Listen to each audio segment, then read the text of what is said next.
এরকম কোনো গুনাহ বাকি আছে যেটা আমরা করতেছি না? সুদ, মদ, জুয়া, ব্যভিচার, জিনা, কোন গুনাহ বাকি আছে যেটা আমরা করি না? মাদক, কোনটি গুনাহ বাকি আছে?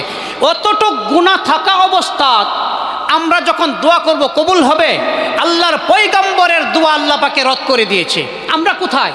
পয়গম্বরের দোয়া আল্লাহ বলছে গুনাহগার, গুনার গান্দেগি, গুনার বীজাণু থাকা অবস্থায় আমি আল্লাহ দোয়া কবুল করব না, তওবা করে এরপর দোয়া কবুল করব। আমরা দেখি যে কোন গুনাহের কারণে আমাদের অবস্থার পরিবর্তন হচ্ছে না। 1 নম্বর, বেনামাজি। দেখা যায় নামাজে বস্তিতে মানুষ হাজার হাজার, মসজিদে এক কাতার হয় না। ইয়াউমা ইউকশাফু আন সাকি ওয়া ইউদআউনা ইলা সুজুদি ওয়া হুম সালিমুন ইলা সুজুদি ফালা ইস্তাতিউন খাশিআতান আবসারুহুম তারহাকুহুম যিল্লাহ যালিকাল ইয়াউমুল্লাযী কানু ইউআদুন। কিয়ামতের ময়দানে মানুষকে আল্লাহ ডাকবেন যে হে মানুষ, আমাকে সেজদা করো। যারা দুনিয়াতে সেজদা করেনি, আল্লাহকে নামাজ পড়ে না, তারা সেজদা করতে পারবে না, লা ইস্তাতিউন। আর তাদের অবস্থা কি হবে? লজ্জায়, শরমে, ভয়ে, তারহাকুহুম যিল্লাহ, তাদের চেহারা বিবর্ণ হয়ে যাবে, চোখ উঠায় দেখতে পারবে না। আমার পূর্বে আমাদের জাতির, আমাদের কওমের কণ্ঠ জনাব আমান ওয়াদুদ ভাই এক গুরুত্বপূর্ণ বিষয়ের উপর সংক্ষিপ্ত সময়ে আলোকপাত করে গেছেন যে আমাদের অবস্থা কীরকম ছিল, কি করতেছিলাম আমরা, আর বর্তমান কি করতেছি। আমিও সেই ওনার কথার উপরেই 3টা ফেজ, 3টা স্টেজে আলোচনা করব ইনশাআল্লাহ, যে আমাদের অতীত কীরকম ছিল, আমরা বর্তমান কি করতেছি, আর ভবিষ্যৎ কি করতে হবে। আল্লাহ রাব্বুল আলামিন কুরআনে কারিমে এই পিঁপড়ার ঘটনা বর্ণনা করে আমাদেরকে শিক্ষা দিচ্ছেন যে হে মানুষগণ, পিঁপড়ার মাঝে আমি পরিপূর্ণ আকল, পরিপূর্ণ জ্ঞান আমি দেইনি। শুধুমাত্র চলার জন্য সামান্য জ্ঞান পিঁপড়ার মাঝে দেওয়া হয়েছে, কিন্তু এর পরেও পিঁপড়ার মাঝে এরকম এক অভ্যাস, এরকম এক আদত যে নিজের কওমের প্রতি, নিজের জাতির প্রতি দায়িত্ববোধ এবং দায়বদ্ধতা পিঁপড়ার মাঝে ভরপুর হয়ে আছে। এই শিক্ষা আমাদেরকে দেওয়ার জন্য আল্লাহ তাআলা পিঁপড়ার উদাহরণ দিয়েছে। আমরা দেখি যে এই কুরআনে কারীমের উদাহরণে যখন পিঁপড়ার উপর মুসিবত আসছে, বিপদ আসছে, এক পিঁপড়া শুধু একা বাঁচার চেষ্টা করছে না অন্যান্য পিঁপড়াকে নিয়ে বাঁচার চেষ্টা করছে? একা চেষ্টা করছে বাঁচার? না, সবাইকে নিয়ে বিপদ থেকে বাঁচার চেষ্টা করছে। এর সাথে সাথে ছাত্র অবস্থায় যখন হোস্টেলে ছিলাম, আমরা বহুতে হোস্টেলে আসে, আমরা দেখছি এই যে বয়েম, যা আমরা বলি ডিব্বা, মিঠাই, চিনি এগুলো রাখার জন্য আমরা বয়েম, ডিব্বা ব্যবহার করি না? এই ডিব্বাতে খুরমা ছিল আমার, ভুলে ডিব্বার মুখটা খোলা ছিল। প্রথমে দেখছি 1টা 2টা পিঁপড়া, আমি বিশেষ ধ্যান দেইনি, 1টা 2টা পিঁপড়া। এরপর দেখছি পিঁপড়ার লাইন লেগে গেছে, শত শত পিঁপড়া।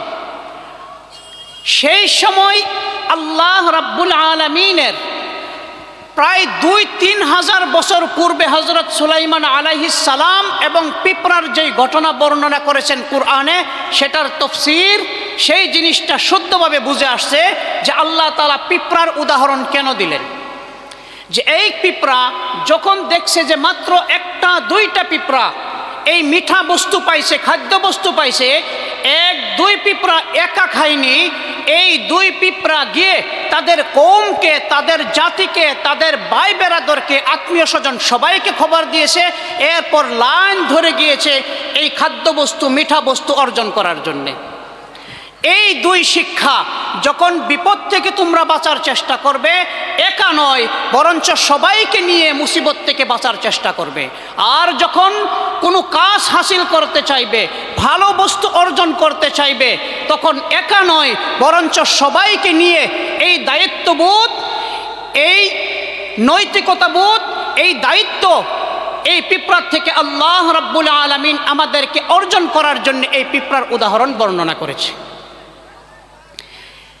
আজকে ঐতিহাসিক, এর পূর্বে আমরা আজকে যেটা করতেছি, আমাদের অতীত কি ছিল, এই দায়িত্ববোধ, এই ইসলাম আরব থেকে গোটা পৃথিবীতে ইসলামের প্রসার এমনি হয়ে গিয়েছে, 7 সাগর 13 নদী পার হয়ে ইসলাম কি উড়ে এসেছে? না, আমাদের মতো আপনাদের মতো মানুষ আল্লাহর নবী সাল্লাল্লাহু আলাইহি ওয়াসাল্লামের সাহাবায়ে কেরামের দায়িত্ববোধ, কওমের প্রতি দরদ, কওমের প্রতি মুহাব্বত, জাতিকে কিভাবে আল্লাহ রাব্বুল আলামিনের গজব থেকে, জাহান্নাম থেকে বাঁচিয়ে জান্নাতমুখী করা যায়, সেই ফিকির নিয়ে ওখান থেকে ইসলাম নিয়ে এখানে এসেছে। গোটা পৃথিবীতে ওনারা ইসলামের প্রসার করেছে এই ফিকির নিয়ে। আমি এক আয়াত তিলাওয়াত করেছিলাম, ইন্নাল্লাহা ইয়া'মুরু বিল আদলি ওয়াল ইহসান ওয়া ইতাইযিল কুরবা ওয়া ইয়ানহা আনিল ফাহশাই ওয়াল মুনকারি ওয়াল বাগই ইয়াইযুকুম লাআল্লাকুম তাযাক্কারুন। এই যে জুম্মার খুতবা হয় না, প্রায় অধিকাংশ সময় ইমাম সাহেব খুতবাতে এই আয়াত বলে। এরকম অর্থবহ আয়াত, যেই আয়াতে এই দুনিয়াতে জীবনযাপন করা এবং আখেরাতের প্রস্তুতি নেওয়ার জন্যে যতটুকু কাজের প্রয়োজন, সেই কাজগুলো আল্লাহ রাব্বুল আলামিন সংক্ষিপ্তভাবে এই আয়াতে বর্ণনা করে দিয়েছেন। সুবহানাল্লাহ। এই আয়াতের ঐতিহাসিক 2টি প্রেক্ষাপট। 1 নম্বর প্রেক্ষাপট, আল্লাহর নবী সাল্লাল্লাহু আলাইহি ওয়াসাল্লামের সাহাবী হযরত আকসাম বিন সাইফি রাদিয়াল্লাহু আনহু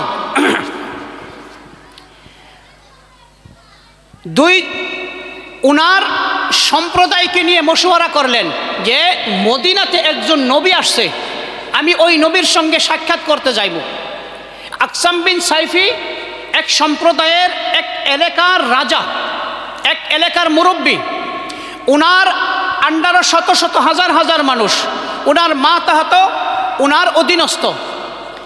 যখন উনি সবাইকে ডেকে মশওয়ারা করলেন যে আমি মদিনাতে এই নবীর সাক্ষাৎ করতে যাইতে চাইতেছি আমি, তখন সবাই মশওয়ারা দিলেন। হযরত আকসাম তখন মুসলমান হননি। সবাই মশওয়ারা দিলেন যে আপনি মদিনাতে যাবেন না, কারণ আপনি যদি এখন মদিনাতে যান, সেই মদিনাতে মুসলমানের চিরশত্রু ইহুদিগণ 24 ঘন্টা মুসলমানকে লোকসান করার জন্যে, ক্ষতি করার জন্য তারা চেষ্টা করে।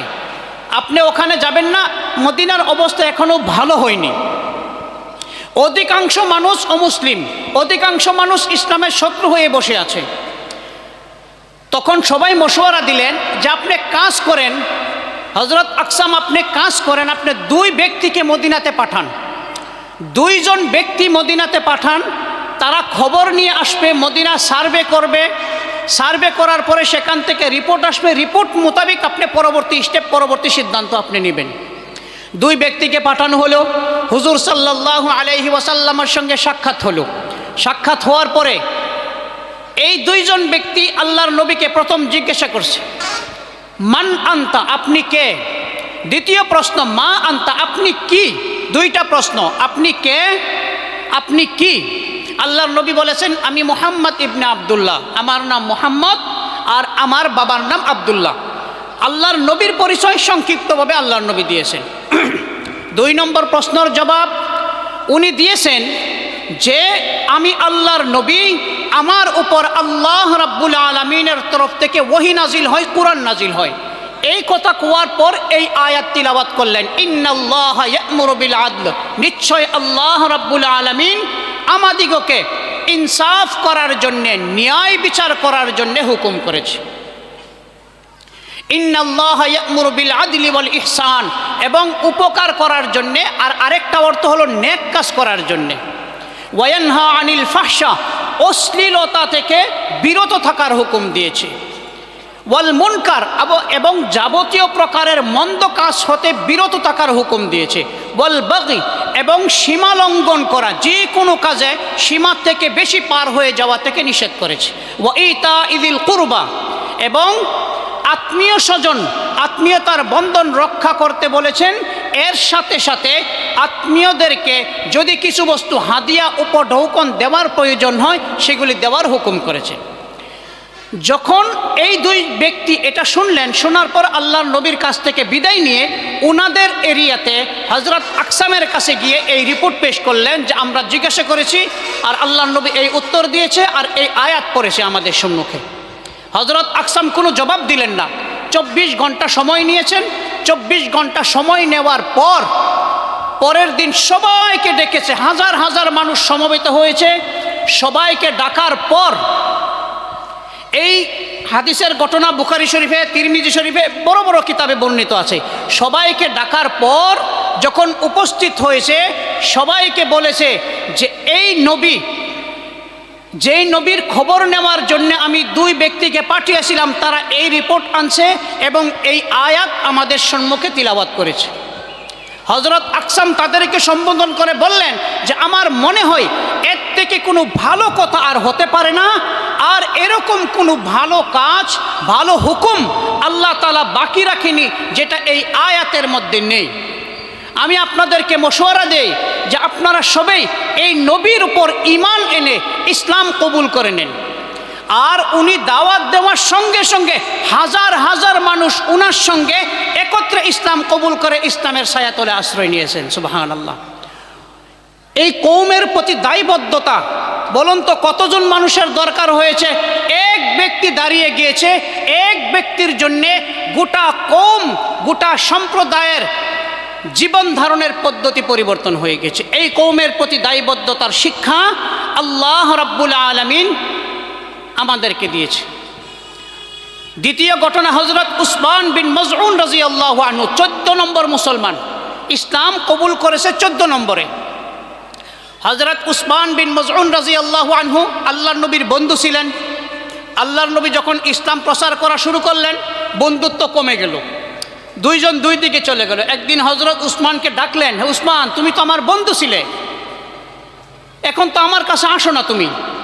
অল্প আলোচনা করলো। আলোচনা করার পর আল্লাহর নবী সাল্লাল্লাহু আলাইহি ওয়াসাল্লাম হযরত উসমানের সম্মুখে এই আয়াত তিলাওয়াত করলেন। আর সঙ্গে সঙ্গে এই আয়াত শুনে হযরত উসমান বুঝে গেলেন এটা কোনো মানুষের কথা হতে পারে না, এটা আল্লাহ রাব্বুল আলামিন ব্যতীত অন্য কেউর কথা না। সঙ্গে সঙ্গে হযরত উসমান বিন মাজউন কলিমা পড়ে মুসলমান হয়ে গেলেন।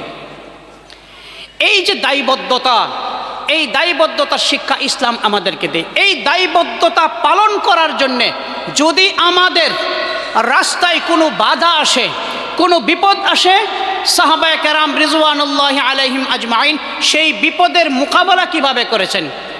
আল্লাহর নবী সাল্লাল্লাহু আলাইহি ওয়াসাল্লামের সাহাবী হযরত আব্দুল্লাহ রাদিয়াল্লাহু আনহু, যিনাকে আল্লাহ রাসূল সাল্লাল্লাহু আলাইহি ওয়াসাল্লাম জুলবাজাদাইন উপাধির দ্বারা বিভূষিত করেছেন। জুলবাজাদাইন মানে হলো দুই মোটা চাদরের মালিক। নবাবজাদা ছিলেন, ধনী লোকের সন্তান ছিলেন। বাবা মৃত্যুর পর তার পরওয়ারিশের প্রার প্রতিপালনের দায়িত্ব, তার লালন পালনের দায়িত্ব তার চাচার কাঁধে এসে পড়ল।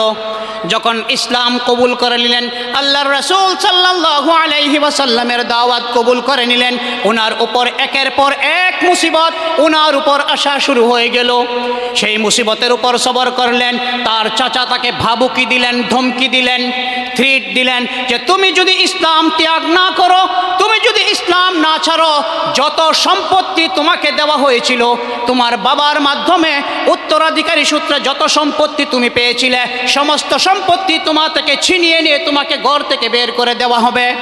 হযরত আব্দুল্লাহ জুলবাজাদাইন রাদিয়াল্লাহু আনহু বলেন, পুরা দুনিয়ার বিনিময়ে আপনি যা কিছু করেন, আমাকে মারেন, কাটেন, যেই কলিমা আমি আমার বুকে ধারণ করেছি, সেই কলিমা আমি কখনো ছাড়তে পারবো না। সেই নবীর মুহাব্বত, সেই আল্লাহ রাব্বুল আলামিনের মুহাব্বত আমি কখনো ছাড়তে পারবো না। হযরত আব্দুল্লাহ রাদিয়াল্লাহু আনহুর সমস্ত মাল তার চাচা ছিনিয়ে নিল। এর সাথে সাথে শরীরে অত সুন্দর কাপড় ছিল, সেই কাপড় খুলে উলঙ্গ করে দিয়েছে। এরপর উলঙ্গ অবস্থায় হযরত আব্দুল্লাহ জুলবাজাদাইন রাদিয়াল্লাহু আনহু ওনার মায়ের সম্মুখে গিয়ে এরকমভাবে হাত ধরে লজ্জাস্থান ঢেকে ওনার মাকে বললেন, আম্মা জান, দুই টুকরা কাপড় তুমি আমাকে দেও যাতে আমি লজ্জাস্থানকে আবৃত করতে পারি। ওনার আম্মা জান দুই টুকরা মোটা চাদর ওনাকে দিলেন, এক টুকরা লুঙ্গির মতো বেঁধে আর এক টুকরা চাদরের মতো গায়ে দিয়ে বাড়ি থেকে আল্লাহ এবং আল্লাহর নবীর মুহাব্বতে বেরিয়ে গেলেন। যখন মদিনা উপস্থিত হলেন, আল্লাহর রাসূল সাল্লাল্লাহু আলাইহি ওয়াসাল্লাম সাহাবায়ে কেরাম রিজওয়ানুল্লাহি আলাইহিম আজমাইনকে বললেন, আমার মেহবুব উম্মত, আমার প্রিয় উম্মত, আমার খাতিরে, আমার দিনের খাতিরে নিজের সমস্ত অর্থ সম্পদ, নিজের আত্মীয় স্বজন সবাইকে ছেড়ে দিয়ে এসেছে, তার জন্য জায়গা করে দেও। যখন হযরত আব্দুল্লাহ রাদিয়াল্লাহু আনহু তিলাওয়াত করতেন, উচ্চ স্বরে মসজিদে তিলাওয়াত করতেন, সাহাবায়ে কেরাম আল্লাহর নবীর কাছে শিকায়াত করলেন, অভিযোগ করলেন, হে আল্লাহর রাসূল, এই আব্দুল্লাহ যখন তিলাওয়াত করে, খুব উচ্চ স্বরে তিলাওয়াত করে, আমাদের ডিস্টার্ব হয়। আল্লাহর নবী বললেন, খবরদার, তাকে কোনো কিছু বলার তোমাদের অধিকার নেই। এই দিন কবুল করার জন্যে, ইসলাম কবুল করার জন্যে আমার এই সাহাবী আব্দুল্লাহ বহুত বেশি মূল্য দিতে হয়েছে, বহুত বেশি ত্যাগ এবং কুরবানি করতে হয়েছে। আল্লাহর নবী সাল্লাল্লাহু আলাইহি ওয়াসাল্লাম সেই দিন হযরত আব্দুল্লাহ রাদিয়াল্লাহু আনহুকে জুল বাজাদাইন উপাধি দিয়ে বিভূষিত করলেন। জুল বাজাদাইন মানে হলো দুই মোটা চাদরের মালিক। তাবুকের যুদ্ধে, যুবক অবস্থায় তাবুকের যুদ্ধ থেকে ফেরার সময় হযরত আব্দুল্লাহ জুল বাজাদাইন রাদিয়াল্লাহু আনহুর ইন্তেকাল হয়ে গেল। আল্লাহর নবী সাল্লাল্লাহু আলাইহি ওয়াসাল্লামকে খবর দেওয়া হলো। আল্লাহর নবী সাল্লাল্লাহু আলাইহি ওয়াসাল্লাম চোখের পানি ছেড়ে দিয়ে হযরত আব্দুল্লাহকে নিজে হাতে আব্দুল্লাহর লাশ কবরে শোয়ালেন।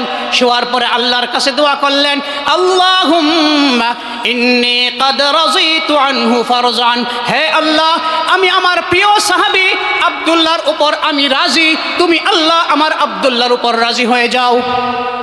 হযরত আবু হুরায়রা রাদিয়াল্লাহু আনহু বললেন, হায় আফসোস, এই আব্দুল্লাহর জায়গা যদি এই লাশটা আজকে আমার হতো, তাহলে আবু হুরায়রার জীবন ধন্য হয়ে যেত।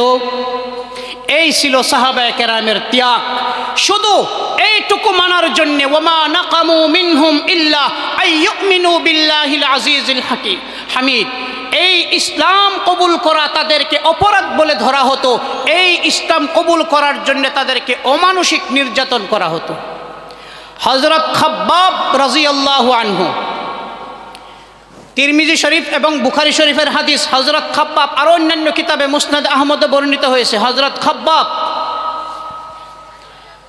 যখন হযরত খাব্বাবকে শুলিতে দেওয়া হলো, আবু সুফিয়ান তখন মুসলমান হননি।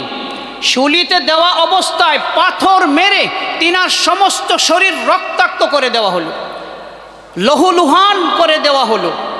এই অবস্থাতে শুধু ঠোঁট দুটি নাড়ছে, ঠোঁট দুটি এরকমভাবে লড়ছে আর আল্লাহ আল্লাহ করছে। এই অবস্থাতে এক অফার পেশ করলো যে, হ্যাঁ খাব্বাব, তুমি যদি এই কথা বলো, তুমি কি রাজি আছো যে তোমার জায়গায়, এই জায়গায় আজকে মুহাম্মদকে, তোমার নবীকে ফাঁসি দেওয়া হোক, তুমি কি এই কথা বলতে পারবে? হযরত খাব্বাব বলেছে, আমাকে টুকরা টুকরা করে দেও, আরো মারো আমাকে, আমি বরদাস্ত করব, কিন্তু আমার নবীর উপর এক কাঁটা বিঁধবে, এক কাঁটার আঁচ লাগবে, সেটা আমি কখনো বরদাস্ত করব না। হযরত খাব্বাব রাদিয়াল্লাহু আনহু এরকম কষ্ট করতে করতে দুনিয়া থেকে বিদায় হয়ে গেছে। হযরত আম্মার বিন ইয়াসির রাদিয়াল্লাহু আনহু, হযরত সুমাইয়া, নাম শুনছি আমরা, হযরত সুমাইয়া ইসলামের প্রথম শহীদ মহিলা। হযরত সুমাইয়াকে ইসলাম কবুল করার জন্যে আবু জেহেল আর অন্যান্য কাফিররা মিলে শহীদ করে দিয়েছে। এরপরেও একবার মুখে উচ্চারণ হয়নি যে আমি ইসলাম ছেড়ে দিব। এই কষ্ট হযরত হাবিব বিন যায়েদ রাদিয়াল্লাহু আনহু, বুখারী এবং মুসলিম শরীফের হাদিস, হযরত হাবিব বিন যায়েদ রাদিয়াল্লাহু আনহু, মুসাইলামা কাজ্জাব, এক মিথ্যা নবুয়তের দাবিদার, সে ধরে বলছে তুমি আমাকে নবী মানো। হযরত হাবিব বিন যায়েদ বলছে, না, তোমাকে কখনো নবী মানব না, তুমি মিথ্যাবাদী। এক আঙ্গুল কেটে দিয়েছে। এরপরে আবার জিজ্ঞেস করেছে, বলো আমাকে নবী মানো। বলছে, না, তোমাকে নবী মানা যেতে পারে না, তুমি মিথ্যাবাদী। আরেক আঙ্গুল কেটে দিয়েছে। এরকমভাবে এক এক অঙ্গ কাটতে কাটতে সমস্ত শরীর টুকরা টুকরা করে দিয়েছে।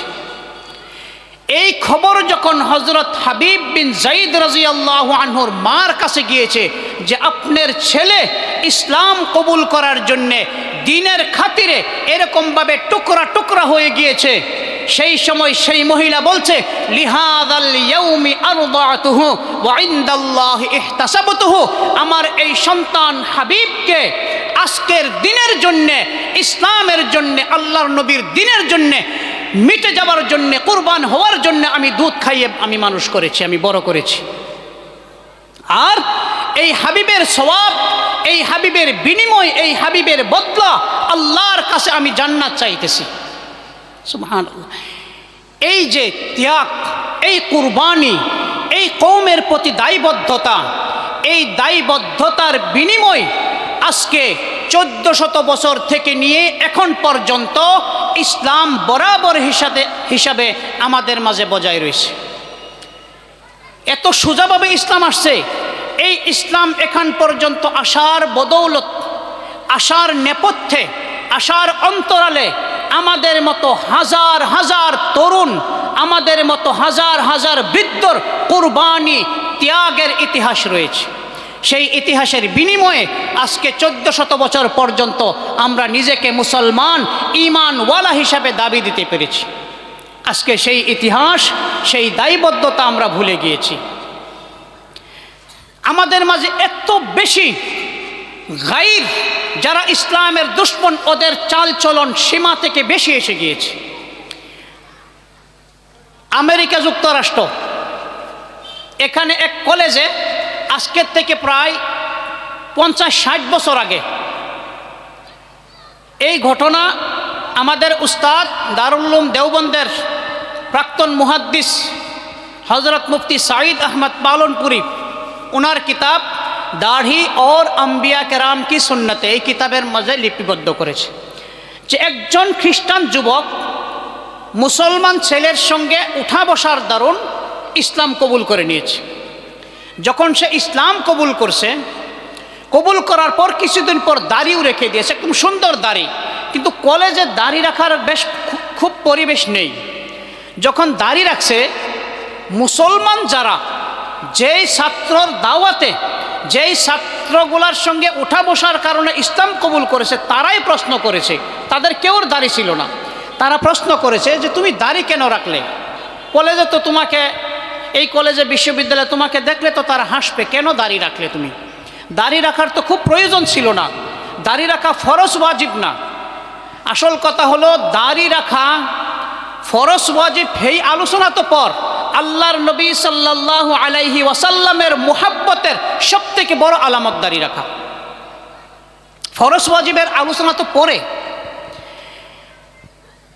এরপর বলছে, ওই যুবক জবাব দিয়েছে যে কোনো কমান্ডার, কোনো লিডার, কোনো নেতা যখন হুকুম দেয় যে এই কাজ করতে হবে, তার অধীনে থাকা কোনো ব্যক্তি, কোনো সৈন্য, তাকে এই প্রশ্ন করার কি ক্ষমতা আছে যে আপনি যে আমাকে হুকুম দিয়েছেন এটা কি বেশি জরুরি না কম জরুরি? বুঝতে পারতেছি এই হুকুমটা কি ফরজ ওয়াজিব না সুন্নত না মুস্তাহাব, বেশি জরুরি না কম জরুরি? এই প্রশ্ন করার অধিকার কি সৈন্য সামন্তর আছে কমান্ডারকে?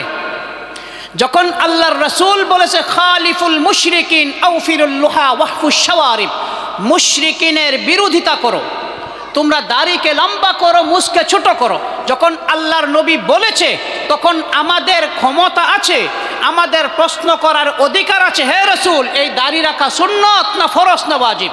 ক্ষমতা আছে আমাদের বলার। ওয়ামা কানা লিমুমিনিন ওয়ালা মুমিনা ইযা কাদাল্লাহু ওয়া রাসূলুহু আমরান আইয়াকুনা লাহুমুল খিয়ারাতু মিন আমরিহিম, আল্লাহ এবং আল্লাহর রাসূল যদি কোনো সিদ্ধান্ত দেয়, কোনো হুকুম দেয়, মুসলমান যারা দাবি করে তাদের অধিকার নেই সেই হুকুমের বিরোধিতা করা।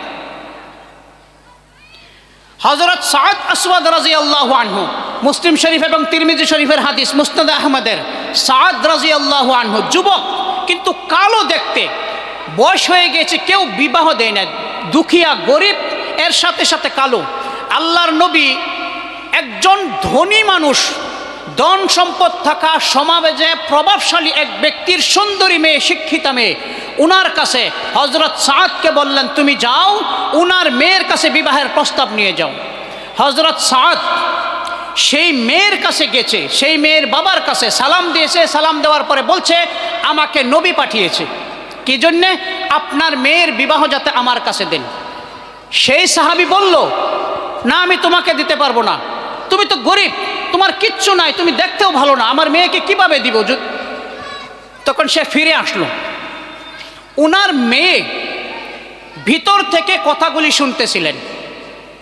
শোনার পর বেরিয়ে আসছে, বেরিয়ে আসার পর জিজ্ঞাসা করলো, আব্বাজান আপনি আল্লাহর নবীর তরফ থেকে আসা সাহাবীকে ফিরিয়ে দিয়েছেন? আপনি জানেন না, মা কানা লিমুমিনিন ওয়ালা মুমিনা ইযা কাদাল্লাহু ওয়া রাসূলুহু আমরান আইয়াকুনা লাহুমুল খিয়ারাতু মিন আমরিহিম, যে যখন আল্লাহর নবী কোনো হুকুম করে মুসলমানের জন্য সেই হুকুম লঙ্ঘন করার কোনো অধিকার নেই। আল্লাহর নবী পাঠিয়েছে, আপনি ফিরিয়ে দিয়েছেন? সাহাবী উত্তর দিল, আমি এই জন্য ফিরিয়ে দেইনি, আল্লাহর নবী পাঠিয়ে দিয়েছে, আমি এই জন্য ফিরিয়ে দিয়েছি যে তুমি যদি মেনে না লও। তখন বলছে, না আমি মেনে নিয়েছি, আমি রাজি আছি তার সঙ্গে বিবাহ বসাত, সে দেখতে যেরকম কালো হোক, হ্যাঁ দুঃখিয়া হোক, গরিব হোক, যখন আল্লাহর রসুল আমাকে হুকুম করেছে, আল্লাহর রসুল পয়গাম পাঠিয়েছে, আপনি জলদি তাকে বলেন। জলদি দৌড়ে আসছে, আসার পরে বলছে যে আমি রাজি আছি। বিবাহের ব্যবস্থা হয়েছে। ব্যবস্থা হওয়ার পর মোহর কে দিবে? ধনী ধনী সাহাবী ওনারা মোহরের ব্যবস্থা করছে, টাকার ব্যবস্থা করছে। সাদ রাদিয়াল্লাহু আনহুর হাতে কিচ্ছু নেই। এই সাদ ওই সময় যুদ্ধর দামামা বেঁধে গেছে, যুদ্ধ লেগে গেছে। আল্লাহর নবী সাদকে বলছে, তুমি বিবাহের তৈরি করো, তোমাকে যুদ্ধ আসতে হবে না। সাদ অনুমতি চাচ্ছে বারবার, আল্লাহর নবী দিচ্ছে না। হযরত সাদ বরদাস্ত করতে পারতেছে না যে মুসলমান হেরে যাবে আর আমি সাদ এমনি বসে থাকবো। মুখে এরকমভাবে কাপড় বেঁধে, যেই মোহর আনার জন্যে টাকা দিয়েছে অন্যান্য সাহাবায়ে কেরাম, এই টাকা নিয়ে যুদ্ধের অস্ত্র কিনে ইসলামের জন্য যুদ্ধক্ষেত্রতে গিয়েছে, মুখে এরকমভাবে। যখন গিয়েছে যুদ্ধ করতে করতে হযরত সাদ শহীদ হয়ে গিয়েছে, একদম লাস্ট অবস্থা। ওই সময় আল্লাহর নবী চিনে ফেলেছে যে এটা সাদ। হ্যাঁ সাদ, তোমাকে তো বিবাহের তৈরির জন্যে, প্রস্তুতির জন্যে পয়সা দেওয়া হয়েছিল, তুমি কি করলে? হ্যাঁ আল্লাহর নবী, ইসলাম হেরে যাবে, মুসলমান হেরে যাবে আমার সম্মুখে আমি বরদাস্ত করতে পারিনি, আমি এই পয়সা দিয়ে যুদ্ধর অস্ত্র কিনে নিয়েছি আর যুদ্ধক্ষেত্রতে আমি শরীক হয়েছি। লাস্ট অবস্থা, দম চলে যাবে। আর এই সময় আল্লাহর নবী সাল্লাল্লাহু আলাইহি সাল্লামের কাছে বলছে, আল্লাহর নবী আর আমার বিবাহ করা হলো না, এই দুনিয়া থেকে চলে গিয়েছে। আল্লাহর নবী বলছে, ওয়ারাদাল হাউজা ওয়া রাব্বিল কাবা, আর কাবা শরীফের রবের কসম, আমার এই সাহাবী সাদ হাউজে কাউসার পর্যন্ত পৌঁছে গিয়েছে। এমনি আসছে ইসলাম। ওই যে আমেরিকার নওজওয়ান উল্টা উত্তর দিয়েছে, যখন কমান্ডার হুকুম দেয় এই হুকুম লঙ্ঘন করার কারো অধিকার নেই, কারো ক্ষমতা নেই। দ্বিতীয় বিশ্বযুদ্ধ 1949 থেকে নিয়ে 1939 থেকে নিয়ে 45 পর্যন্ত 6 বছর চলছে। ওই বিশ্বযুদ্ধতে মিত্র শক্তি ছিল বড়, ফ্রান্স, ব্রিটেন, আমেরিকা, এরকমভাবে বড় বড় শক্তিশালী দেশ। আর বিপক্ষে ছিল জার্মান, হিটলার। কিছু সৈন্য ধরা পড়ছে, ধরা পড়ার পরে মিত্রবাহিনীর সৈন্য হিটলার ওদের সঙ্গে ভালো ব্যবহার করছে, ধরা পড়ছে, এরপরে ভালো ব্যবহার করছে।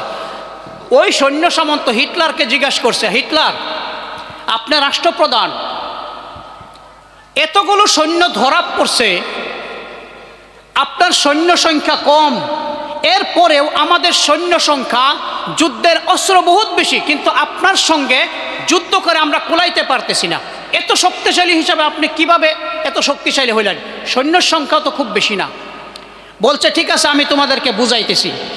এক গাতা খুঁজছে, গর্ত, গাতা বুঝেন তো না, গর্ত খুঁজছে, বড় গর্ত খোঁড়ার পর ওই কমান্ডারকে বলছে, আপনি আপনার সৈন্যদেরকে 100 জন সৈন্যকে বলেন যাইতে। এরকমভাবে যাইতেছে যাইতেছে, গাত আসার সঙ্গে সঙ্গে তারা খাড়া হয়ে পড়ছে। বড় গাত খুঁজছে, বহুত বহুত গহীন, দাঁড়ায় গেছে, আর আকবারে নেই। তখন হিটলার বলছে তোমরা চলে এসো। আসছে হিটলার তার সৈন্যকে, নিজের সৈন্যকে বলছে চলো আগে। এই 100 জন সৈন্য সামনের দিকে আগ বাড়তে বাড়তে গাতের মধ্যে পড়ে গিয়েছে। হিটলার বলছে দেখছো তোমার সৈন্য আর আমার সৈন্যর পার্থক্য কোথায়? আমি কমান্ডার, আমি হুকুম দিয়েছি সম্মুখে আগুন হোক, পানি হোক, কোনো পরিস্থিতিতে, সব পরিস্থিতিতে তারা মোকাবেলার জন্য প্রস্তুত, লাগে তাদের জান চলে যাক। এই হলো তোমাদের আর আমার মধ্যে পার্থক্য। বদরের যুদ্ধের সময় আল্লাহর নবী সাল্লাল্লাহু আলাইহি সাল্লাম কাফিরের তরফ থেকে এই যুদ্ধ চাপায় দেওয়া হয়েছে। মদিনাতে আক্রমণ করবে বদরের ময়দানে। আল্লাহর নবী সাল্লাল্লাহু আলাইহি ওয়াসাল্লামের সঙ্গে 313 জন মানুষ, ভালো অস্ত্র নেই, ভালো ঢাল নেই, ঘোড়া নেই, আর বিপক্ষে 1000 সৈন্য ভালো অস্ত্র শস্ত্রর দ্বারা সুসজ্জিত। এই অবস্থাতে আল্লাহর নবী চিন্তা করলেন যুদ্ধ করবে কি না করবে না। সাহাবার সঙ্গে মশওয়ারা করলেন। আল্লাহর নবীর সঙ্গে যিনারা মক্কা থেকে মদিনা গিয়েছেন, মুহাজির সাহাবী, ওনারা মশওয়ারা দিলেন যে আমরা যুদ্ধ করব, আমরা নিজেকে বাঁচানোর জন্যে, আত্মরক্ষার জন্য এই যুদ্ধ আমাদের করতে হবে। তখন আল্লাহর নবী কোনো সিদ্ধান্ত নিলেন না, ফয়সালা করলেন না, সময় যাইতেছে, ফয়সালা করলেন না। তখন মুহাজির যারা সাহাবী, মদিনার সাহাবী যারা আল্লাহর নবীকে আশ্রয় দিয়েছিলেন, এক সাহাবী হযরত মিকদাদ রাদিয়াল্লাহু আনহু উঠে দাঁড়ালেন, দাঁড়িয়ে বললেন, ইয়া রাসূলুল্লাহ, সম্ভবত আপনি আমাদের অভিমত জানার জন্যে বসে আছেন। আল্লাহর নবী বলছে, হ্যাঁ। হে আল্লাহর নবী, আপনি জেনে রাখুন, আমরা মূসা আলাইহিস সালামের উম্মত নই। মূসা আলাইহিস সালাম যখন যুদ্ধে যেতেন, তখন তিনার সৈন্য মূসা আলাইহিস সালামকে বললেন, ইযহাব আনতা ওয়া রাব্বুকা ফাকাতিলা। হে মূসা, আমরা আপনার সঙ্গে যাব না, আপনি আর আপনার আল্লাহ এক যুদ্ধ করেন, আমরা আপনার সঙ্গে নেই। আমরা আপনার উম্মত। ইযহাব আনতা ওয়া রাব্বুকা ফাকাতিলা ইন্না মাআকুমা মুকাতিলুন। আমরা আপনাদের সঙ্গে আপনার ডানে, আপনার বামে, আপনার আগে, আপনার পিছনে থেকে আপনার হেফাজত করব। মা দামাত আইনুম মিন্না তাতাররাফ। আমাদের চোখের পলক যতক্ষণ পর্যন্ত বাকি থাকবে, আপনার সঙ্গে মিলে আমরা যুদ্ধ করব। আল্লাহর নবী খুশি হয়ে গেলেন, আর আল্লাহ রাব্বুল আলামিন সেই যুদ্ধতে বিজয় দান করলেন। এই যে ঘটনা প্রবাহের দ্বারা আমরা কি বুঝলাম, যে ইসলামের প্রতি, কওমের প্রতি যেই দায়বদ্ধতা, দায়িত্ববোধ, সেই দায়িত্ববোধ কওমের কামিয়াবির জন্য, সেই দায়িত্ববোধ আমাদের মাঝে জাগ্রত হতে হবে।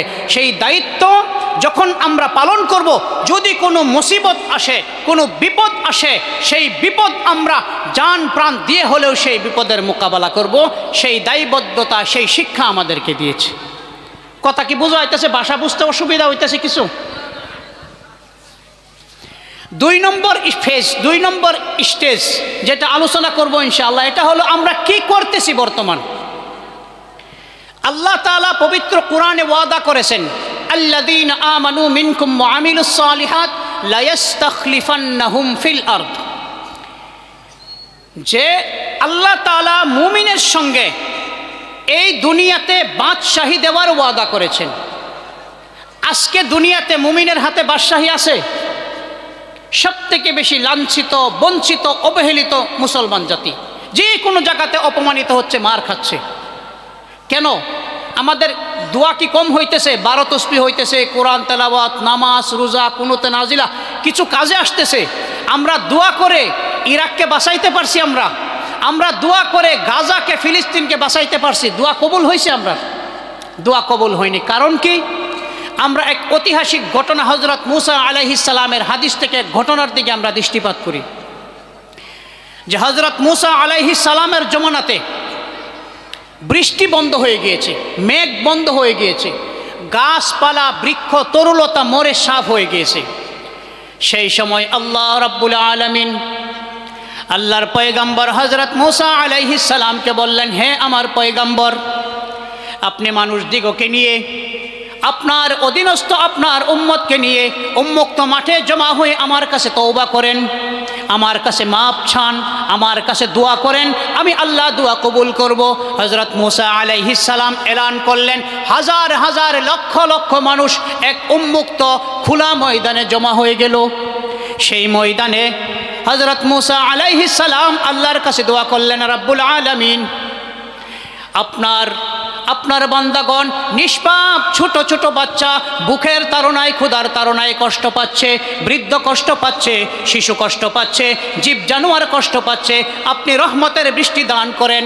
আল্লাহর তরফ থেকে এলান হলো, হে আমার মূসা, হে আমার পয়গম্বর, এই মজলিসে এই মাহফিলে এরকম এক গুনাহগার গুনাহ করনে বলা বান্দা আছে, তার গুনার অপবিত্রতার দরুন, তার গুনার গান্দেগির দরুন আমি আল্লাহ সেই সমস্ত এরিয়া থেকে রহমত থেকে বঞ্চিত রেখেছি, রহমতের বৃষ্টি বন্ধ রেখেছি। আপনি এলান করেন যতক্ষণ পর্যন্ত সেই গুনাহগার বান্দা সেই এলাকাতে থাকবে, সেই এরিয়াতে থাকবে, আমি আল্লাহ সেই এরিয়াতে রহমতের বৃষ্টি দিব না। হযরত মূসা আলাইহিস সালাম এলান করলেন, হে কে আছো এই গুনাহগার, এই মজলিস থেকে চলে যাও, তোমার জন্যে লক্ষ লক্ষ মানুষ, জীব জানোয়ার, ছোট ছোট নিষ্পাপ শিশু তোমার জন্যে কষ্ট পাচ্ছে, তোমার গুনাহের জন্যে, তোমার গুনার অপবিত্রতার জন্যে আল্লাহ রাব্বুল আলামিন রহমতের বৃষ্টি বন্ধ রেখেছে, তুমি এখান থেকে চলে যাও। সেই ব্যক্তি তখন আল্লাহ রাব্বুল আলামিনের কাছে লজ্জিত হয়ে বললেন, রাব্বুল আলামিন, আমি গুনাহ করেছি নিশ্চয়, আমার গুনাহ সম্পর্কে আমার বাবা জানে না, আমার গুনাহ সম্পর্কে আমার ছেলে জানে না, আমার গুনাহ সম্পর্কে আমার মা বাবা স্ত্রী কেউ জানে না, আমার গুনাহ সম্পর্কে তুমি আল্লাহ ব্যতীত অন্য কেউ জানে না। হে আল্লাহ, আজকে এই হাজার হাজার লাখ লাখ মানুষের সম্মুখ থেকে যদি আমি চলে যাই, তাহলে আগামীকাল থেকে মানুষে আমাকে দেখে ছি ছি করবে, এরকম গুনাহগার যার গুনাহের কারণে লক্ষ লক্ষ মানুষ কষ্ট পাচ্ছে, স্বয়ং আল্লাহ রাব্বুল আলামিন রহমত বন্ধ করে রেখেছে। রাব্বুল আলামিন, আজকে আমি স্বচ্ছ অন্তরে তোমার কাছে লজ্জিত হয়ে তওবা করলাম, যতদিন আমি বেঁচে থাকবো কখনো গুনাহের কাজ করব না। সঙ্গে সঙ্গে এরকম মুষলধার মেঘ নামা, বৃষ্টি নামা শুরু হলো, ময়দান ভরে গেল মেঘে। আল্লাহর পয়গম্বর হযরত মূসা আলাইহিস সালাম তাজ্জুব হয়ে গেলেন, রাব্বুল আলামিন, আপনি আমার সঙ্গে বলেছিলেন এই মজলিসে গুনাহগার রহিয়াছে, এই মজলিসে পাপী রহিয়াছে, সেই পাপীর সেই গুনাহগারের গুনাহের গন্দেগি এবং অপবিত্রতার জন্য আপনি রহমত বন্ধ রেখেছেন, বৃষ্টি বন্ধ রেখেছেন। এই মজলিস থেকে কোনো মানুষকে আমি উঠে যেতে দেখি নাই। আল্লাহ, আপনি কিভাবে বৃষ্টি দান করলেন? আল্লাহর তরফ থেকে ওহী আসলো, হে আমার পয়গম্বর মূসা, এই মজলিসে এই পাপী ব্যক্তি, এই গুনাহগার ব্যক্তি এরকম তওবা করেছে, এরকম আমার কাছে লজ্জিত হয়েছে, অনুনয় বিনয় করে তওবা করেছে, আমি আল্লাহ তার তওবা কবুল করে, তার তওবার খাতিরে, তার তওবাতে খুশি হয়ে আমি আল্লাহ তার খাতিরে আমি এই অঞ্চলে বৃষ্টি দান করেছি। সুবহানাল্লাহ। আমরা কি বুঝলাম? গুনাহগার থাকা অবস্থাত আল্লাহর রহমত আসছে। আমরা যে দোয়া করি রহমত কেন আসে না? আমাদের অবস্থার পরিবর্তন কেন হয় না? কেন হয় না? এরকম কোনো গুনাহ বাকি আছে যেটা আমরা করতেছি না? সুদ, মদ, জুয়া, ব্যভিচার, জিনা, কোন গুনাহ বাকি আছে যেটা আমরা করি না? মাদক, কোনটি গুনাহ বাকি আছে? অতটুক গুনাহ থাকা অবস্থাত আমরা যখন দোয়া করব কবুল হবে?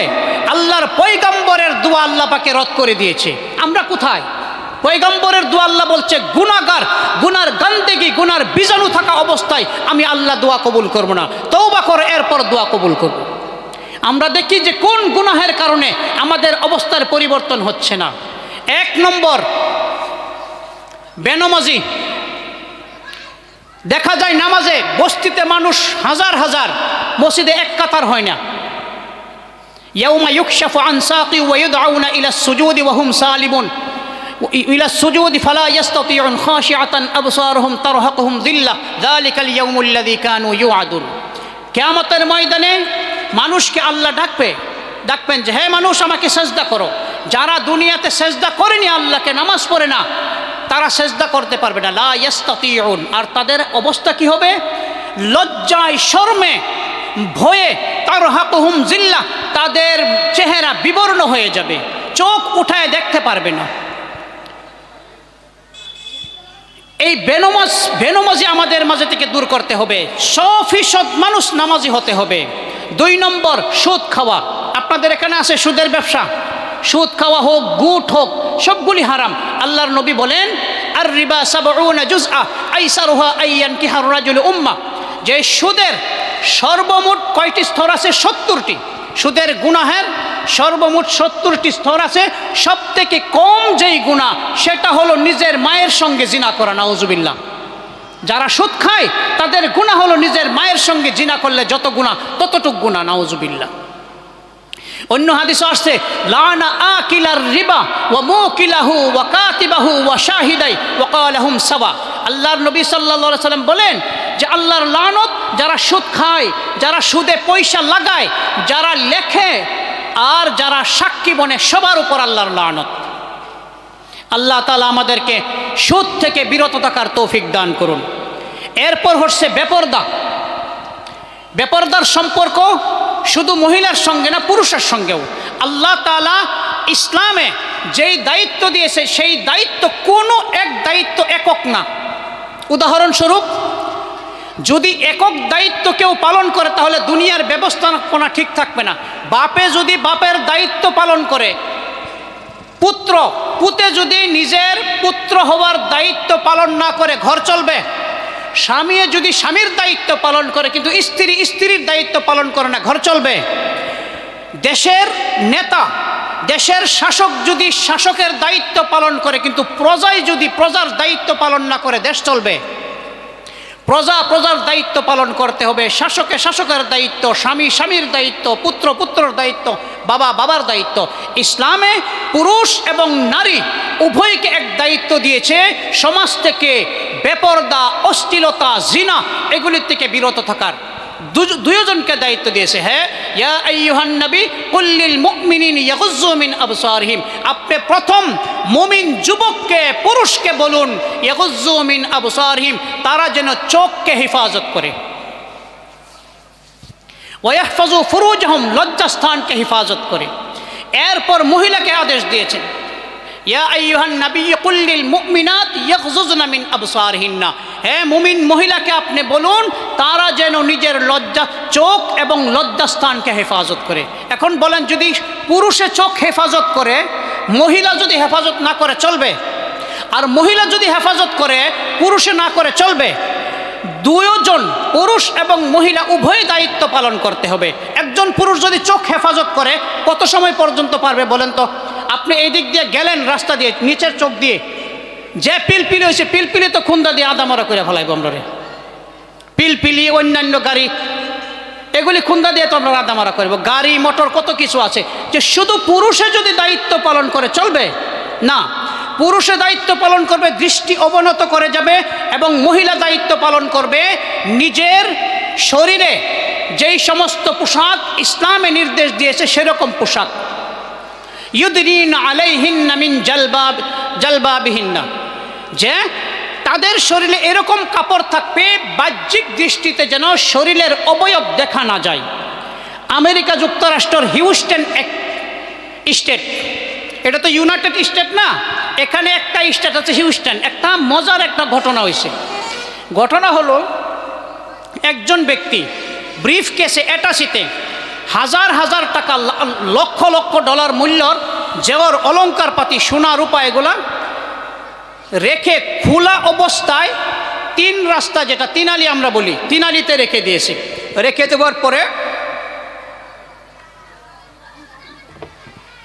দেওয়ার পরে সে ব্যালকনিতে গিয়ে ধ্যান করতেছে যে কি হয়। ওখান থেকে ধ্যান করছে, একটু পরে এক ব্যক্তি আসছে গাড়ি নিয়ে, এদিকে দেখছে। দেখার পরে দেখছে যে হাজার টাকা, লাখ ডলার মূল্যর সম্পত্তি জেওর খোলাভাবে পড়ে আছে। সঙ্গে উঠাইয়া নিয়ে গেছে। ওই ব্যক্তি ব্যালকনি থেকে, ঘরের সিঁড়ি থেকে নোট করছে গাড়ির নম্বর, পরবর্তী থানাতে ইনফর্ম করছে। ইনফর্ম করার পর পুলিশে ধরছে। ধরার পর দুজনকে আদালতে ডাকছে। আদালতের রায় কি হলো? আদালতের রায় হলো, যেই ব্যক্তি মূল্যবান ধন সম্পত্তি, যেগুলি প্রোটেকশনের দরকার ছিল, হেফাজতের দরকার ছিল, এগুলি হেফাজত না করে উন্মুক্ত এবং খোলা অবস্থায় রাস্তাতে ফেলে রেখেছে, তাকে 6 মাসের জেল প্লাস মেন্টাল ট্রিটমেন্ট, মাথার চিকিৎসা করার জন্য দিয়েছে। আর যে এই জিনিসটি উঠায় নিছে, তাকে এই সম্পত্তির আধা তারে দেয়া দিছে, আর বাকি আধা তাকে বলছে তুমি যদি ইচ্ছা করো কোনো গরিব দুঃখিয়া বা কোনো চ্যারিটেবল ট্রাস্টে তুমি দিয়ে দিতে পারো। এই ফয়সালা কেন করলো? দোষী কাকে বানানো হয়েছে? যে উঠাইছে তারে দোষী বানাইছে, না যে খোলা অবস্থাতে রাখছে তারে দোষী বানাইছে? কেন? জজ সাহেব ভার্ডিক্ট, এই ফয়সালা লিখার পর 3-4টা শব্দ লেখছে যে আমার এই সিদ্ধান্ত, এই ভার্ডিক্ট, এই রায়ের কারণ হলো এই মূল্যবান যেই জিনিস, আকর্ষণীয় জিনিস, মূল্যবান জিনিস, যেই জিনিস প্রোটেক্টেবল এবং প্রোটেক্টেড, হেফাজতের যোগ্য, এই হেফাজতের যোগ্য মূল্যবান জিনিসকে হেফাজত না করে খোলা মেলা অবস্থায় রেখে দিয়েছে। এই মূল্যবান জিনিসের প্রতি মানুষের আকর্ষণ যাওয়াটা স্বাভাবিক। সুতরাং যে খোলা মেলা রেখেছে সে দোষী, সেই জন্য তার জেল হবে। আর যে এটাকে উঠায় নিয়েছে সে দোষী না, কারণ এই মূল্যবান জিনিসের দিকে মানুষের মন আকর্ষণ হওয়া স্বাভাবিক। তো এই মূল্যবান দামি জিনিস যখন হেফাজত করার প্রয়োজন, ইসলামের কাছে এক একজন মা, এক একজন বোনের ইজ্জত সম্মান এরকম লাখ লাখ ডলার থেকে আরও বেশি মূল্যবান। সুতরাং এই মূল্যবান জিনিসকে হেফাজত করার প্রয়োজন, সুরক্ষার প্রয়োজন, খোলা মেলা বাহিরে রাখার দরকার নেই। এই জন্যে আমরা যারা মা বোন যারা শুনতেছি, কলেজে হোক বিশ্ববিদ্যালয় হোক, যে কোনো ধরনের লেখাপড়া আমরা করব, দরকার আছে, বিশেষ করে লেডি ডক্টরের দরকার আছে। আজকে আমরা যখনই পড়তে যাব, যেই ময়দানে যাব, আমাদের সাজ পোশাক যেন আল্লাহ এবং আল্লাহর রসুলের নির্দেশনার বিরুদ্ধে না যায়। আমাদের সাজ পোশাক যেন সুন্নত মোতাবিক, আল্লাহর নবী সাল্লাল্লাহু আলাইহি ওয়াসাল্লামের বর্ণনা মোতাবিক হয়।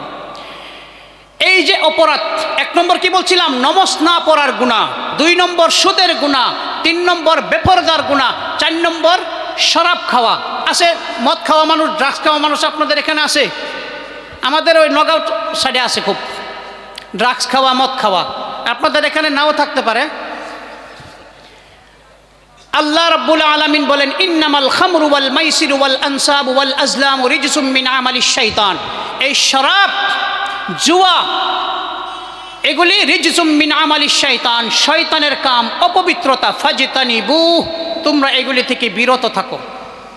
রাস্তার সাইডে পড়ে থাকে, মদ খাওয়ার পরে প্রায় মানুষ ওইলের প্রধানমন্ত্রী হয়ে যায়, না হলে রাষ্ট্রপতি হয়ে যায়।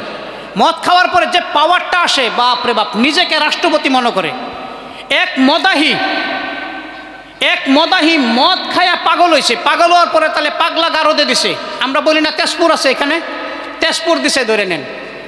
রাষ্ট্রপতি গেছে বেমারিরে দেখা করতে, ওই মদ খায় বেমার হয়েছে পাগলা, ওটারে দেখা করে বলছে, ওই পাগলা জিজ্ঞাসা করছে আপনি কে? রাষ্ট্রপতি বলছে, অরিজিনাল রাষ্ট্রপতি না, মানে এক দেশের রাষ্ট্রপতি ধরেন, রাষ্ট্রপতি বলছে আমি রাষ্ট্রপতি। পাগলা বলছে এই জায়গাত আসার আগে আমিও রাষ্ট্রপতি আছিলাম, যখন মদ খাইতাম বড় রাষ্ট্রপতি আছিলাম, কোন সময় প্রধানমন্ত্রী হয়ে যায়। যে এই রাষ্ট্রপতি যখন মদ খায় তখন রাষ্ট্রপতি, আর যখন নিশা লাগে তখন রাস্তার কুকুরের থেকে অদম হয়ে যায়। কই পড়ে থাকে বলেন তো? যে কোনো মদাহি নিশা করেনেওয়ালার বাড়ির ইজ্জত নেই, আপনি ভালো করে সার্ভে করেন, ইজ্জত নাই বাড়িতে। না দুনিয়াতে ইজ্জত আছে, না আখেরাতে তার ইজ্জত আছে। দুনিয়াতেও বেইজ্জত, আখেরাতেও বেইজ্জত। আল্লাহ লানত করেন, লানাল্লাহুল খামরা ওয়া শারিবাহা ওয়া বাকিয়াহা ওয়া মুবতাআহা ওয়া আসিরাহা ওয়া মু'তাসিরাহা ওয়া হামিলাহা ওয়াল মাহমুলাতা ইলাই। যারা মদ খায়, যারা মদ বানায়, যারা মদ বেচে, যাদের কাছে বেচে, যারা মদ পরিবেশন করে, সবার উপর আল্লাহ তাআলার লানত। তে আমাদের মধ্যে যদি তারা কেউ যদি মদ হোক, ড্রাগস হোক, যে কোনো ধরনের মাদক দ্রব্যে আসক্ত, আল্লাহকে ওয়াস্তে আমরা তওবা করি, এগুলো থেকে বিরত থাকার চেষ্টা করি। আরেক গুনাহ হলো ঘুষ খাওয়া। ঘুষ খাওয়া বিশেষ করে আমরা যারা শিক্ষিত সমাজ, তারা এটার মধ্যে বেশি মুবতালা, এটার মধ্যে লিপ্ত বেশি, ঘুষের মাঝে। কারণ সমাজের বড় বড় কাজের দায়িত্ব তো তাদের হাতেই থাকে। এক ব্যক্তি চাকরির জন্য গেছে অফিসারের কাছে, সব আলোচনা হয়েছে, আলোচনা করার পর অফিসার বলছে ঠিক আছে চাকরিটা আমি আপনাকে দিব, কিন্তু 2 লাখ টাকা দিতে হবে চা খাওয়ার জন্যে। কত টাকা চাইছে? 2 লাখ টাকা চা খাওয়ার জন্যে। ওই ব্যক্তি বাইরে বলতেছে আল্লাহ বাঁচাইছে আমার আজকা, যে 2 লাখ টাকা চাইছে চা খাওয়ার জন্যে। যদি বিরিয়ানি খাবার পয়সা আমার কাছে চাইতো, 4 বিঘা মাটি বেচন লাগতো আমার। তে ঘুষ খাওয়া, একজন মানুষ 80,000 90,000 টাকা বেতন পায়, ওই মানুষের ঠেলাওয়ালা রিক্সাওয়ালার কাছে যখন ঘুষ চায়, বুঝতে হবে তার ভিতর থেকে মানবতা মরে গিয়েছে। আচ্ছা, মানুষে গুনাহ কি লেগে করে, কি জন্যে করে গুনাহ? যার ভিতর আল্লাহর ভয় আছে সে গুনাহ করবে। ইয়াউমা ইদিন তুহাদ্দিসু আখবারাহা, কিয়ামতের ময়দানে এই জমিনের উপর যে যা কিছু করবে এই জমিনে খবর দিয়ে দিবে। এই যে সিসিটিভি আল্লাহ তাআলা ফিট করে রাখছে, সব কিছু খবর আল্লাহর কাছে জমিন বলে দিবে। আপনি বলেন কোন অফিসার সিসিটিভির নিচে ঘুষ লয়? কোন অফিসার কইল লেট্রিনে, পেশাবের লেট্রিনে, পায়খানার লেট্রিনে, জঙ্গলে এভাবে দিব? কিছু পুলিশ আছে মুসাফা করে, দেখছেন? ট্রাক ড্রাইভারের লোকে যে মুসাফা করে দেখছেন? এটা কি অরিজিনাল মুসাফা? নকলি মুসাফা, মুসাফা করে এখানে বরে।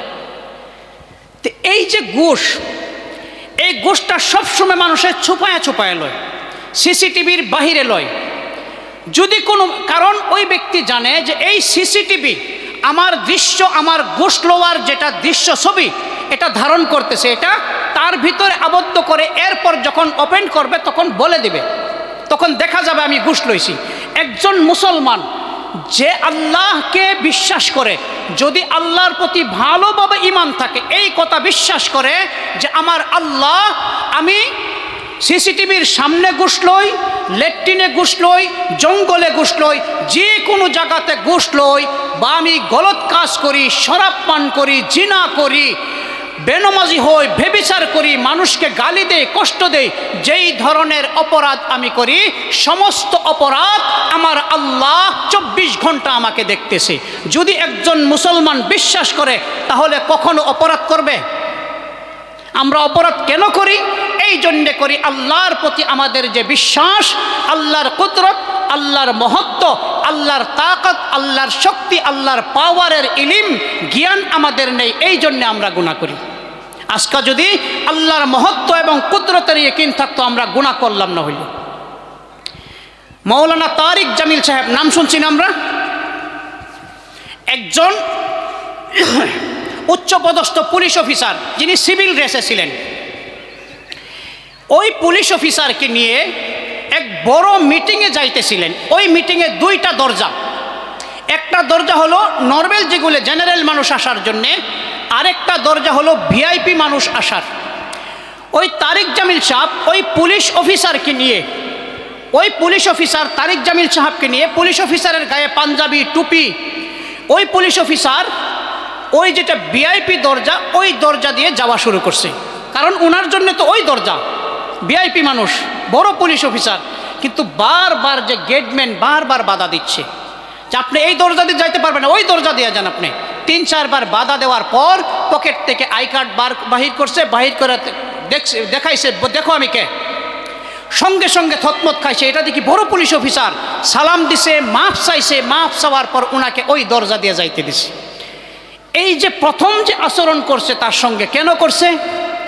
এই জন্যে করছে যে পুলিশ অফিসারকে, পুলিশ অফিসারের তাকত, তার পাওয়ার, তার ক্ষমতা গেটম্যানে গম পাইছে না, দিশা পাইছে না ক্ষমতা। যখন ক্ষমতা দিশা পাইছে সঙ্গে সঙ্গে মাফ চাইছে, সালাম দিছে আর ভিতরে যাইতে দিছে।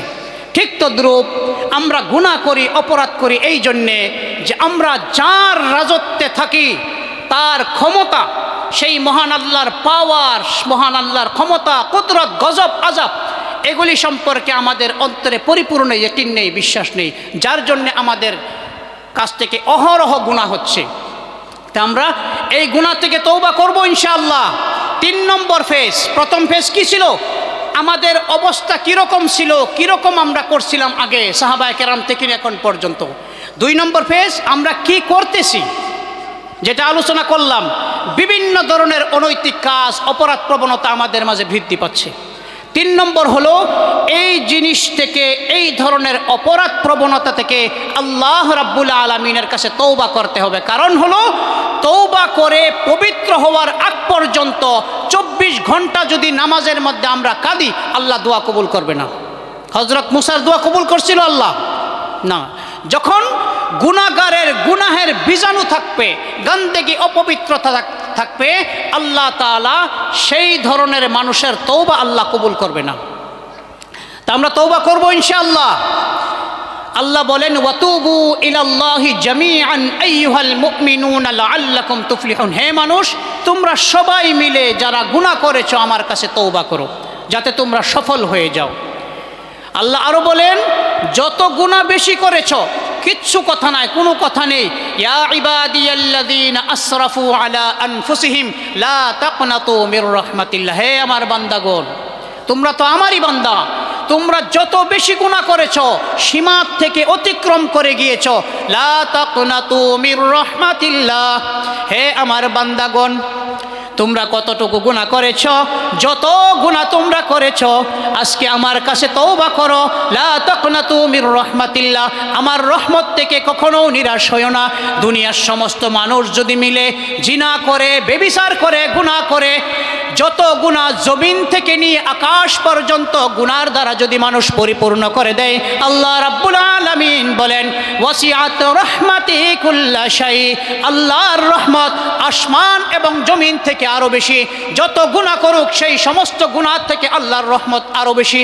আল্লাহ বলেন তোমরা আমার রহমত থেকে কখনো নিরাশ হইও না, আমার কাছে তওবা করো। হুজুর সাল্লাল্লাহু আলাইহি ওয়াসাল্লামের জামানাতে তিরমিজি শরীফের হাদিস, এক যুবক আল্লাহর নবী সাল্লাল্লাহু আলাইহি ওয়াসাল্লামের কাছে এসে বললেন ইয়া রাসূলুল্লাহ আমি যুবক অবস্থায়, আমি যখন যুবক সেই অবস্থায় আমি কাফনের কাপড় চুরি করতাম, যখন মুর্দা লাশ দাফন করত সেই কাফনের কাপড় চুরি করে আমি জীবিকা নির্বাহ করতাম। একদিন এরকম হলো এক যুবতী মহিলা, এক যুবতী মেয়ে মারা গেল, মারা যাওয়ার পর আমি কবর খনন করছি, কবর খুঁদেছি, কবর খোদার পর তার লাশকে কবর থেকে উঠিয়ে তার কাফনের কাপড় আমি খুলে নিয়েছি বেচার জন্যে। ঠিক সেই মুহূর্তের মধ্যে আমার মনে, আমার দিলে খারাপ ধারণা, খাহিসাত জাগ্রত হলো। এই সময় আমি তার সঙ্গে, সেই মরা লাশ মহিলার সঙ্গে আমি খারাপ কাম করেছি, গুনাহ করেছি, জিনা করেছি তার সঙ্গে। ইয়া রাসূলুল্লাহ আমি আপনার সম্মুখে ভুল আমি স্বীকার করতেছি, আমাকে কি আপনি মাফ করবেন? আল্লাহ কি আমাকে মাফ করবে? আল্লাহর রাসূল সাল্লাল্লাহু আলাইহি ওয়াসাল্লাম বলেন, রাগান্বিত হয়ে বললেন তুমি এখান থেকে চলে যাও, এখান থেকে চলে যাও। সেই যুবক নিরাশ হয়ে চলে গেলেন মদিনার বাহিরে। দিন রাত নিজের কৃতকর্মের উপর, নিজের গুনাহের উপর দিন রাত আল্লাহর কাছে লজ্জিত হয়ে কান্না শুরু করে দিলেন, দিন রাত কান্না শুরু করে দিলেন। একদিন, দুই দিন এরকমভাবে দিন রাত আল্লাহর কাছে কান্না শুরু করে দিলেন, তওবা শুরু করে দিলেন। আল্লাহ রাব্বুল আলামিন হযরত জিবরাইল আলাইহিস সালামকে রাসূলুল্লাহ সাল্লাল্লাহু আলাইহি ওয়াসাল্লামের কাছে পাঠালেন। হে জিবরাইল আমার নবীকে জিজ্ঞেস করো, হে নবী বান্দা আপনি সৃষ্টি করেছেন না আমি আল্লাহ সৃষ্টি করেছি? যখন আল্লাহর নবীকে জিজ্ঞাসা করা হলো, আল্লাহর নবী উত্তর দিলেন না, বান্দাকে আমি নবী সৃষ্টি করে নাই বরঞ্চ আল্লাহ সৃষ্টি করেছে। দ্বিতীয় প্রশ্ন করা হয়েছে যে বান্দা যদি কোনো গুনাহ করে বান্দাকে আপনি রিজিক দেন না আমি আল্লাহ রিজিক দেই? আল্লাহর নবী বললেন যে আপনি আল্লাহ রাব্বুল আলামিন রিজিক দেন। তৃতীয় প্রশ্ন করা হয়েছে যে এই বান্দা যখন গুনাহ করে সেই গুনাহের মাগফিরাত করার মালিক আপনি না আমি আল্লাহ? আল্লাহর নবী সাল্লাল্লাহু আলাইহি ওয়াসাল্লাম বলেন যে বান্দা যখন গুনাহ করে সেই গুনাহ মাফ করার জিম্মেদার, সেই গুনাহ মাফ করার মালিক আল্লাহ। তখন আল্লাহ রাব্বুল আলামিন বলেন, হে নবী আপনি সাক্ষী থাকুন, সেই যুবক যে অত ভয়ানক, অত বড় গুনাহ করেছে, মুর্দা লাশের সঙ্গে জিনা করেছে, সেই যুবক আমার কাছে এরকম লজ্জিত হয়ে, এরকম অনুতপ্ত হয়ে তওবা করেছে, আমি আল্লাহ তার বিগত জীবনের সমস্ত গুনাহ আমি আল্লাহ মাফ করে দিয়েছি। অত বড় গুনাহ আল্লাহ তাআলা মাফ করছে না নাই? করছে। তিরমিজি শরীফের আরেকটা হাদিস, বনি ইসরাইলের জামানাতে একজন যুবক, আমাদের হুজুর মুখ্য অতিথি এসে গেছে, আমি আর লম্বা করব না, বাস এইটুকু বলে আমি শেষ করে দেব ইনশাল্লাহ। একজন যুবক কিফিল নাম, এই কিফিল নামের যুবক প্রত্যেক দিন মহিলাকে ভাড়া করে খারাপ কাজ করত। একদিন এক অসহায়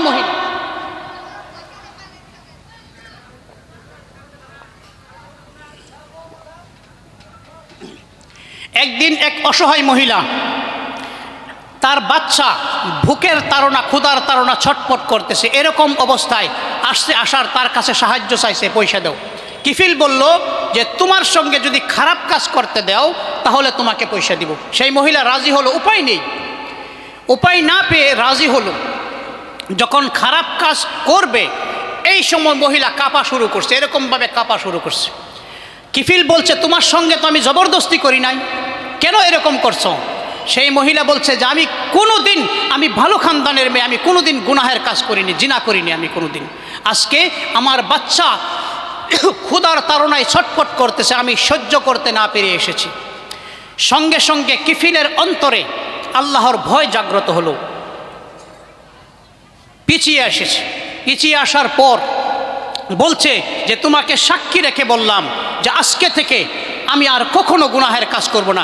এই যে পয়সা, যেই টাকা তোমার জন্য দেওয়ার কথা ছিল আমি তোমাকে এমনি হাদিয়া করে দিলাম, তুমি সাক্ষী থাকো আমি আল্লাহর কাছে তওবা করেছি। এই মহিলার সম্মুখে কিফিলের অন্তরে আল্লাহর ভয় জাগ্রত হলো, তওবা করল। আল্লাহর কুদরত, ওই রাতেই কিফিল মারা গেল। পরের দিন সকালে আল্লাহ রাব্বুল আলামিন কিফিলের দরজায় লিখে দিয়েছে ইন্নাল্লাহ কাদ গাফারা লিল কিফল, আল্লাহ তাআলা গত রাত এই গুনাহগার কিফিলের সমস্ত গুনাহ আল্লাহ তাআলা মাফ করে দিয়েছে। যে এরকম বড় বড় গুনাহ করনেওয়ালা, তাদের গুনাহ আল্লাহ মাফ করছে না? নাই, করছে। আল্লাহ বলছে যে নিরাশ হইও না, যত বেশি গুনাহ করেছো নিরাশ হইও না, আমি আল্লাহর কাছে মাফ চাওয়া। তুবু ইলাল্লাহি জামিআন আইয়ুহাল মুমিনুন, হে মুমিনগণ তোমরা সবাই তওবা করো। তওবার জন্য তিনটা শর্ত। কয়টা শর্ত? মেন তিনটা শর্ত। এইটুকু বলে শেষ করে দিব ইনশাআল্লাহ। 1 নম্বর শর্ত, বিগত জীবনে আমরা যা কিছু করেছি তার উপর লজ্জিত হওয়া। এটা কয় নম্বর শর্ত? 1 নম্বর। 2 নম্বর শর্ত, কোনো গুনাহ যদি আমরা করতেছি, চালু আছে, এই গুনাহ করা অবস্থায় তওবা কবুল হবে না। সকালে মদ খাইছে, দুপুরে তওবা করছে, বিকালে আবার মদ খাওয়ার ইচ্ছা, তওবা কবুল হবে? সুদের থেকে তওবা কবুল করছে, কিন্তু সুদে পয়সা লাগানো এখনো আছে, তওবা কবুল হবে?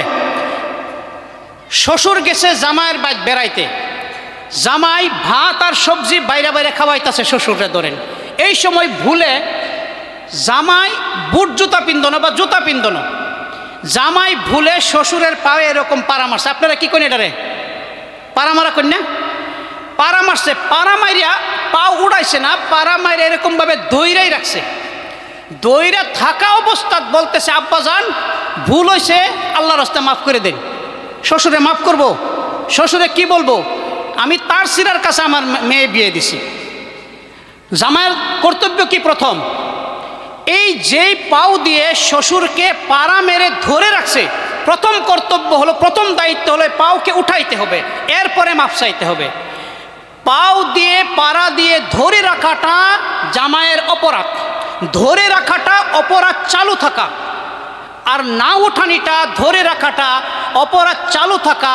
এই চালু থাকা অপরাধী কখনো মাপ চাইলে মাপ পায় না, বরঞ্চ এটা অবান্তর একটা জুকারের মতো হয়ে যায়। তা আমাদের যদি কোনো গুনাহ চালু আছে, সেই গুনাহ চালু থাকা অবস্থায় মাপ চাইলে হবে না, সেই গুনাহ ছেড়ে দিতে হবে। 3 নম্বর লাস্ট শর্ত, ভবিষ্যতে গুনাহ না করার অন্তরে মজবুত ইরাদা রাখতে হবে।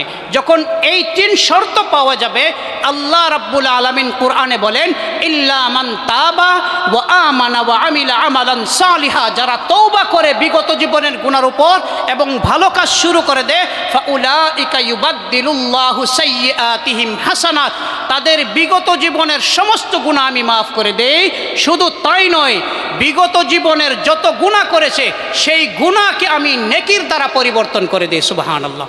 আমরা সবাই তওবা করব ইনশাআল্লাহ। আল্লাহ রাব্বুল আলামিন আমাদের সবাইকে তওবাতুন নাসুহা অর্থাৎ ভালো সচ্চা দিলে তওবা করার তৌফিক দান করুন। আমার আলোচনার সারাংশ হলো, প্রথম আলোচনা যে আমরা কি ছিলাম, আমরা কীরকম কাজ আগে করছিলাম, আমাদের পূর্বজ, আমাদের সাহাবায়ে কেরাম, আমাদের বুজুর্গানে দিন কীরকম কাজ করে গিয়েছে। দ্বিতীয় অংশ হলো বর্তমান আমরা কি করতেছি, কি দায়িত্ব ছিল আমরা কি করতেছি। তৃতীয় অংশ হলো আমাদের ভবিষ্যৎ জীবন কীরকমভাবে গড়তে হবে। এই 3টা অংশ আল্লাহ রাব্বুল আলামিন আমাদেরকে বলা থেকে বেশি আমল করার জন্য তৌফিক দান করুন এবং যাবতীয় প্রকারের মন্দ কাজ হতে বিরত থেকে আল্লাহ এবং আল্লাহর রাসূল সাল্লাল্লাহু আলাইহি ওয়াসাল্লামের নির্দেশিত পথে আমল করার জন্য তৌফিক দান করুন। ওয়া আখির দাওয়ানা আনিল হামদুলিল্লাহি রাব্বিল আলামিন। আসসালামু আলাইকুম ওয়া রাহমাতুল্লাহি ওয়া বারাকাতুহু। মাশাআল্লাহ, জাযাকাল্লাহ। হযরত মাওলানা মুফতি সাদিকুর রহমান সাহেব কাসেমি, ওনাকে অনেক অনেক ধন্যবাদ। জাযাকাল্লাহু খায়র। ওনার হায়াত আল্লাহ বাড়িয়ে দিক, আল্লাহ ওনাকে দিয়ে অনেক বড় কাজ নিক, দিনের দায়ী হিসাবে ওনাকে কবুল করুক আল্লাহ রাব্বুল আলামিন। ওনার দ্বারা অনেক বড় বড় কাজ নিতেছেন। হাদিসের কিতাব পড়ান দারুল নগাঁও মাদ্রাসায়, তফসিরের ক্লাস করেন, অনেক বড় মানের শিক্ষক। তো ওনাকে পেয়ে আমরা অনেক আনন্দিত, অনেক সুখী। ওনার যেগুলা পয়েন্ট উনি বলেছেন, অনেক দামি দামি কথা বলেছেন, সেগুলোর উপরে আমরা ইনশাআল্লাহ আমল করার চেষ্টা করব।